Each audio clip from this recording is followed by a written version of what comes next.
Hello friends, welcome to Laksha's lunch box. ஐபிஎலோட 5th match பார்க்க போறோம். நம்ம எல்எஸ்ஜி vs டிசி. இதுதாங்க எல்எஸ்ஜியோட லைன் அப். ரொம்ப சூப்பரா இருக்கு. அதே மாதிரி நம்மளோட டிசி இது சூப்பரா இருக்கு. 10 நிஷாக் அவரோட டெபியூட் இருக்கு. அடுத்து நிதிஷ் ராணா ஆர்ஆர்ல இருந்து வந்துட்டாருங்க. இங்க குல்தீப் யாதவ் அவரு சீனியர் பவுலரா இருப்பாரு. ஸ்டப்ஸ் ஃபினிஷ் பண்ண முதல்ல டிசி பேட்டிங் ஆடல, எல்எஸ்ஜி தான் ஆடினாங்க. அதில் வந்து ரிஷப் பந்த் ஓப்பனிங் இறங்கினாரு. பட் டக்குன்னு அவுட் எடுத்த பாருங்க. இது மாதிரி தாங்க. அடுத்து நம்ம ஏடம் மார்க்கம் ஒரு 6 அடிச்சாரு, ஒரு 6-4. அடுத்து அக்சர் பட்டேல் சுழலில் மாட்டிக்கினாரு. நம்மளோட மிச்சல் மாஸ் நல்லா தாங்க ஆடினாரு, பட் அவுட் ஆயிட்டாரு. இதோ கேட்சை நல்லா புடிச்சிட்டாங்க.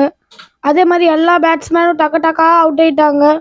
142K ஆல் அவுட் ஆயிட்டாங்க. 143 தான் டார்கெட். அதில் வந்து சமீர் ரிஸ்வி சூப்பராக ஆடி ஜெயிக்க வச்சிட்டாருங்க. Thank you friend.